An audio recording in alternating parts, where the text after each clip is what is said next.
So, if you look out your window right now, there's a pretty good chance you might actually see an electric vehicle parked in a driveway. Yeah, or at least driving down the street. They're everywhere now. Exactly. And, for years, the whole narrative around EVs has been, well, entirely consumer focused. Right, the personal choice. Yeah, it's the individual choosing a sleek, silent car. Yeah. But the reality of the global energy transition, it has moved so far beyond personal driveways. Well, completely. The consumer side is it's just the tip of the iceberg. Right. The actual momentum here, the engine that's driving a fundamental rewiring of our infrastructure, it's almost entirely invisible to the average person. Because it's happening behind warehouse doors and at corporate depots. Yes, we are looking at this massive, multi-billion-dollar corporate infrastructure play. It surrounds commercial fleets, last-mile delivery vans, heavy freight. So the way your online orders arrive, the air quality on your street, and honestly, the stability of your local power grid, Right. they are all undergoing this radical, rapid transformation. And the scale of this commercial shift, I mean, it completely eclipses the consumer market. If you want to understand the true trajectory of global mobility, you have to look at the corporate ledgers. You can't just look at the dealership showrooms anymore. So to do that, we're pulling from a pretty massive stack of recent data today for this deep dive. Yeah, some really groundbreaking stuff in here. We've got a comprehensive report on fleet electrification in Europe from Eurelectric. We're also looking at breaking infrastructure developments from companies like B-Charged EV, Australia's Alpine Energy, and this massive European joint venture called Swaptopus. Which is just a brilliant name, by the way. It really is. But, okay, let's unpack this, because the Eurelectric data establishes a baseline that it shifts the entire context of this industry for me. Corporate fleets currently make up 60% of all new car sales in Europe. 60%. Just let that sink in. Mm. And we actually just passed a critical threshold, too. Oh, the December data. Yeah, exactly. In December 2025, battery electric vehicle registrations in the EU, they actually beat out petrol vehicles for the very first time. Wow. Yeah. And the thing to remember here is that fleet managers, they don't buy cars because they look cool or because of, eco-anxiety. They operate strictly on total cost of ownership.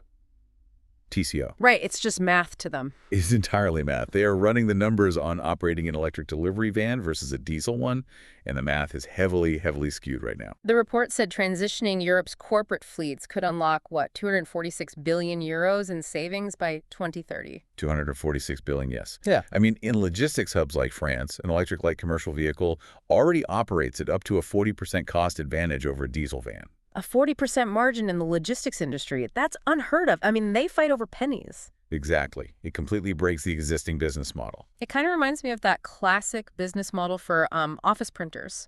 You can buy the cheap hardware up front, the inkjet. Oh, right. But then you just bleed money on ink for the next 5 years. Yes. Or you buy the expensive commercial laser printer up front, and the cost per page drops to practically zero. Fleet operators are looking at the expensive hardware of an EV and realizing, wait, the electricity and the maintenance, that's essentially the cheap ink. That is a perfect analogy. And the underlying mechanics of an electric drivetrain dictate that advantage too. Right. I mean, you are removing hundreds of moving parts. Right. No spark plugs, No engine oil, no complex transmission, and brake wear is vastly reduced. Because of the regenerative braking? Exactly. The motor runs in reverse to slow the van down, which captures the kinetic energy and puts it back in the battery. So you pair that, 20 to 40% drop in scheduled maintenance with commercial electricity rates that heavily undercut diesel prices, and your operational expenditures just plummet. Okay, but my skepticism here, and I think a lot of people feel this way, is the battery degradation. Ah, right. The smartphone battery fear. Yeah, exactly. Because commercial delivery vans are subjected to brutal duty cycles. Stop-and-go driving, heavy payloads, extreme temperature variations all day long. Even if the daily running costs are lower, if a fleet manager has to replace a massive, heavily degraded battery at year 5, It destroys the spreadsheet. it completely destroys it. The perceived risk of battery failure just seems like a massive deterrent to putting all your money into EVs. Well, what's fascinating here is that risk is heavily anchored in early consumer tech. Like you said, old smartphones or the very first generation of consumer EVs from 10 years ago. So the data is different now. The telemetry data from modern commercial fleets tells a completely different story. The Eurelectric report actually cites this huge analysis by Geotab. They tracked 10,000 electric vehicles under real-world hard commercial conditions. 10,000. Okay, that's a solid sample size. And they recorded an average annual battery capacity loss of only 1.8%. Wait, 1.8% a year? A year, yes. So a fleet vehicle could theoretically run for, what, over a decade before hitting any meaningful range degradation? Easily. And the Decoré inspection data corroborates this entirely. They analyzed fleet vehicles with over 120,000 kilometers of hard commercial use. That's a lot of deliveries. A ton. And the batteries consistently retained over 90% of their original health. Wow. How is that even possible with all that rapid charging? It's all about modern active thermal management systems. They use liquid cooling and heating to keep the battery cells in their exact optimal temperature range at all times. So the degradation issue has largely been solved by the engineering. The hardware actually outlasts the typical commercial lease cycle now. Okay, so the vehicles are durable, and fleets want to buy them to capture a piece of that 246 billion euros in savings. Absolutely. But the moment a logistics company orders, say, 500 electric vans, they hit this massive physical wall. They have to charge them. Yes, the depot problem. Right. You can't just run 500 extension cords out the back of a warehouse, but upgrading a commercial depot with fixed fast charging infrastructure, it currently faces an 18 to 24-month delay. And that infrastructure gap is literally the primary bottleneck for the entire global industry right now. 2 years just to get chargers installed. Yeah, because installing megawatt-scale charging at a depot, it's not just plugging something in. You're trenching concrete, you're securing local permits, and often you are waiting for the local utility to physically upgrade the neighborhood transformers just to handle the immense power draw. Because 500 vans pulling fast charge power at once is like powering a small town. Exactly. And a logistics company operating on thin margins cannot afford to wait 2 years to deploy the new vans they just bought. So if the grid can't come to the vehicles fast enough, the industry is just forcing the chargers to go to the vehicles. Precisely. And that brings us to Be-Charged EV. They are launching a major expansion right now, targeting 1,000 mobile charging units across the U.S. and Mexico. Which is a brilliant workaround. It really is. These units bypass the traditional grid entirely. They can deploy to a completely new market in days, requiring zero hardwired infrastructure. It's a structural shift away from stationary depots. These mobile units are basically high-capacity battery systems mounted on commercial truck chassis, and they deliver high-speed DC fast charging wherever a fleet vehicle happens to be parked. See, I look at a mobile charger, and initially I just think, oh, it's a reactive roadside assistance tool, like a tow truck for a dead EV. Right, the AAA model. Yeah, but here's where it gets really interesting. Be-Charged is operating a platform called Predictive Smart Charging, or PSC-AI. Yeah, the AI integration is the key here. It's totally different. It's not a driver calling a dispatcher when they're stranded on the side of the road. The platform integrates directly via API with the delivery van's onboard telematics. So it's talking to the van constantly. Constantly. It reads the real-time battery state, the route topography, like are they driving up a huge hill, and the ambient temperature. And if the system calculates that the van won't finish its route, it autonomously dispatches a mobile charger to intercept the driver at their next scheduled delivery stop. So it's basically like a food delivery app that knows you're hungry and dispatches a pizza before your stomach even growls. Exactly. The intervention happens without any disruption to the driver's workflow. The driver just parks to drop off a package, and the charger's pulling up behind them. It completely eliminates range anxiety at the corporate level. It creates this dynamic, on-demand safety net. And Be-Charged is also deploying this systematically through their Apex 300 program. They target what they're calling charging deserts. Oh, right, the underserved urban zones. Yeah. They rotate these mobile units through these specific zones on a predictable schedule. So they're effectively standing up temporary infrastructure where fixed chargers are just commercially unviable to build. And we're seeing the results of this in Mexico City right now, actually, with rideshare operators. The Uber drivers, right? Yeah. These mobile units are intercepting Uber drivers and delivering 65 to 70 kilowatts in roughly 20 to 30 minutes.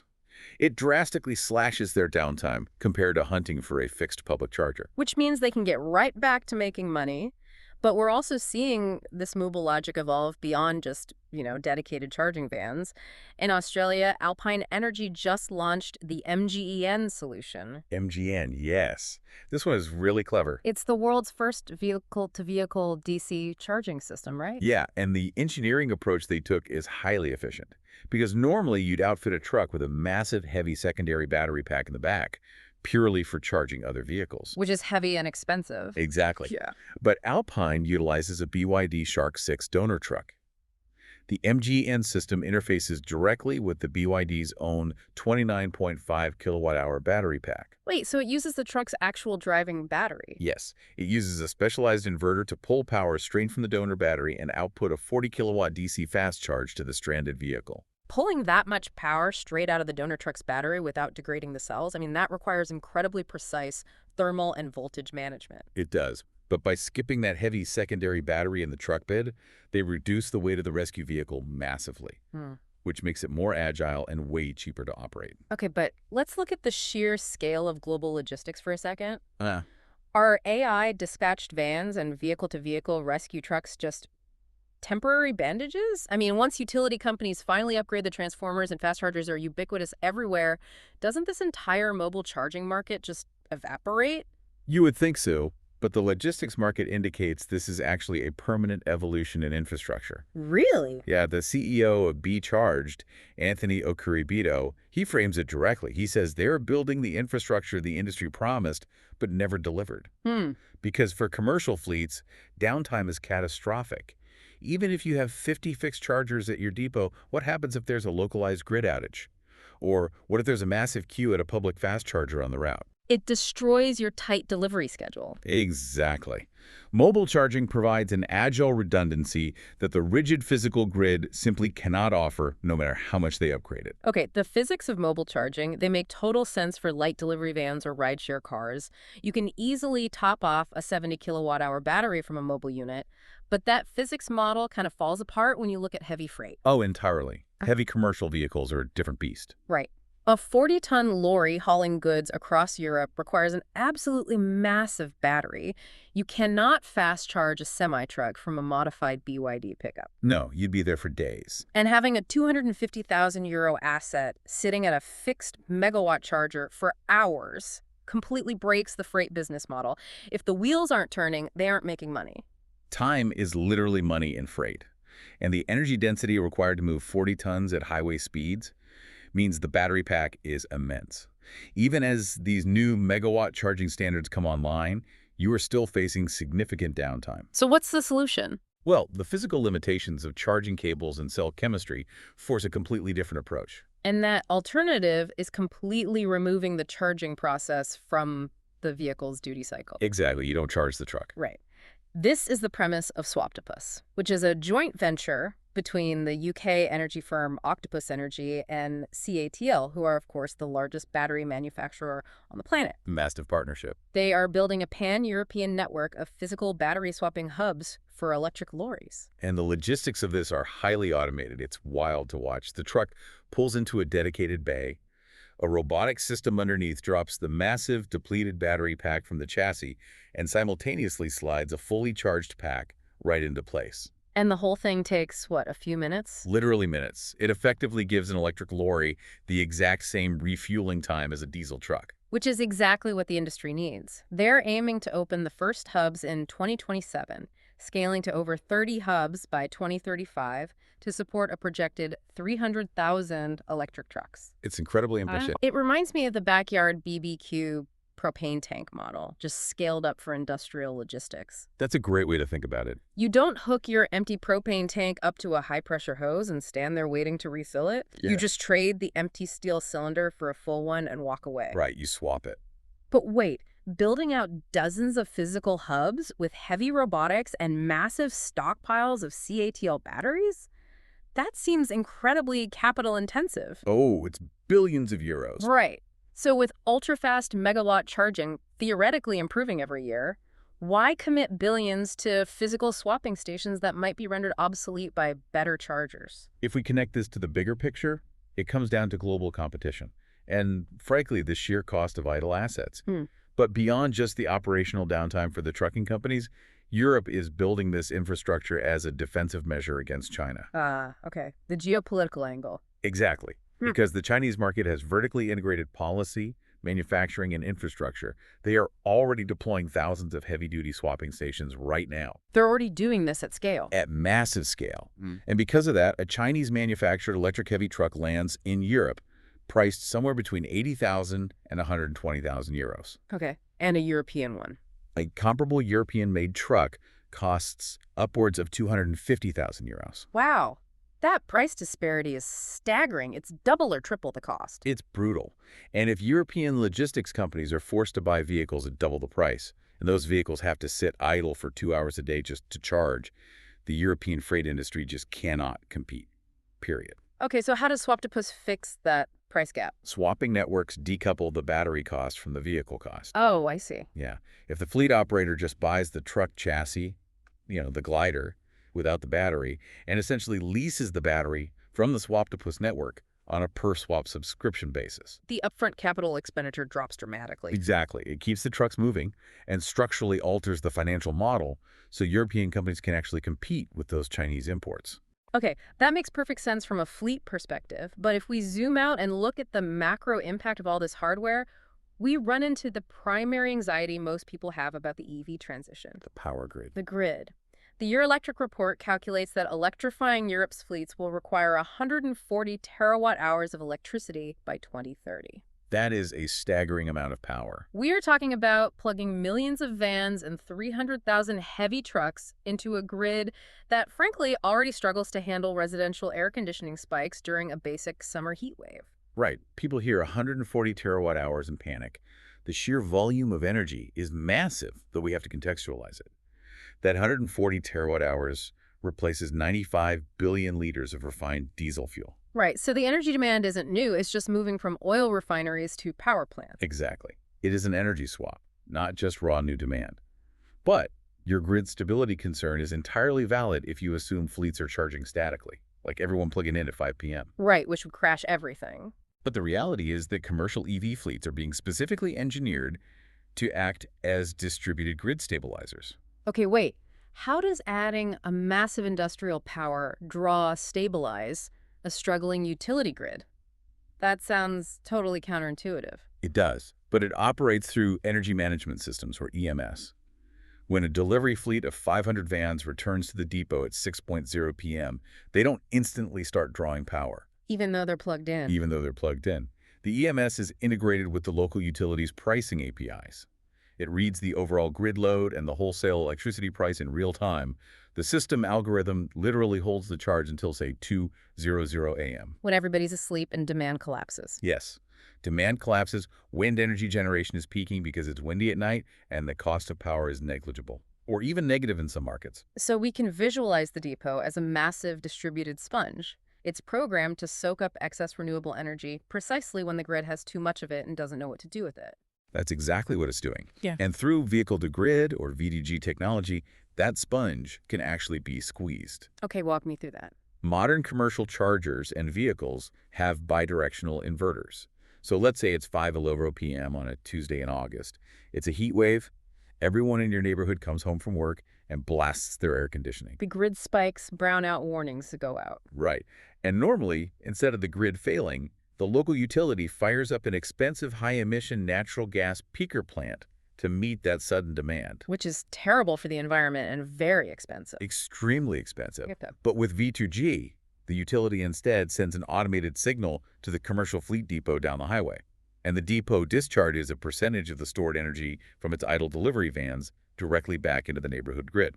Whoa! So those physical Swaptopus hubs we talked about, with dozens of massive truck batteries sitting on racks waiting to be swapped, those aren't just inventory. No, not at all. They are grid-connected assets. They operate as virtual power plants. Exactly. While those batteries sit in the rack, the Octopus energy algorithms are trading that stored energy on the wholesale market. They buy power when it's cheap and abundant, and they sell it back to the grid, precisely when the utility is desperate for capacity. That is wild. There's actually a great quote in the research from Christian Girardo, the chief strategy officer at Verda.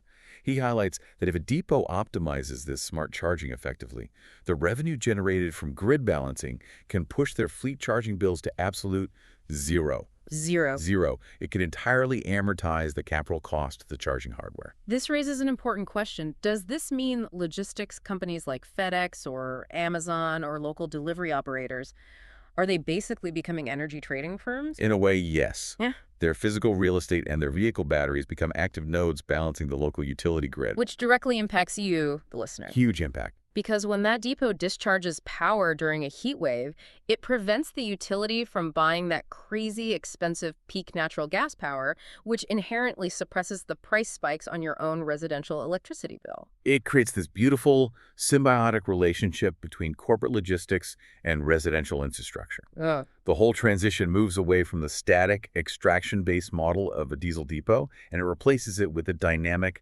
bidirectional energy network. It's fascinating. We started this whole deep dive by looking at corporate spreadsheets. Fleet managers just chasing 246 billion euros in total cost of ownership savings by ditching diesel. A purely financial motive. Right. But that single financial motivation is triggering a cascade of secondary technologies. You have AI telematics predicting battery drain and dispatching mobile rescue chargers. You have massive robotic arms hot-swapping heavy freight batteries to outmaneuver international competition. And finally, you're utilizing those combined battery reserves to actively trade on the wholesale energy market and prevent grid collapse. It completely reframes what a vehicle actually is. It's no longer just transportation. It's literally a mobile energy asset. The physical vehicles are really just the most visible layer of a completely new energy routing system. And to understand where this culminates, look at the Electric report's mention of the Netherlands. What are they doing? They are currently implementing urban zero-emission zones, or ZEZs. In the very near future, internal combustion commercial vehicles will be legally barred from entering certain city centers. Wow. Banned entirely. Entirely. When you apply the technologies we've discussed today to that policy, it forces you to reimagine the physical environment of the city itself. I mean, think about it. If every delivery van, garbage truck, and transit bus operating in your neighborhood is electric, the baseline acoustic roar of urban logistics completely disappears. Our cities are going to become so much quieter. And consider the real estate aspect, too. Oh, right, the gas station. Yeah. Traditional gas stations require massive underground storage tanks, environmental buffers, prime corner lots. If commercial energy is delivered dynamically by mobile charging networks or managed invisibly overnight in off-site bidirectional depots, the physical infrastructure of fueling in the city center becomes obsolete. That is millions of square feet of prime urban real estate currently dedicated to diesel pumps that will be entirely reclaimed. Exactly. We can build parks, housing, whatever. The commercial fleet transition isn't just swapping one drivetrain for another. It is actively redesigning the auditory and physical landscape of the modern city. That is such a profound shift. The electric vehicle in your driveway is just a consumer product. The invisible fleet operating around it, that is the actual infrastructure revolution. Totally. Keep an eye on how these corporate networks continue to evolve because they are fundamentally reshaping the grid you rely on every single day. Well, thank you for joining us on this deep dive into the hidden mechanics of mobility. We'll catch you next time.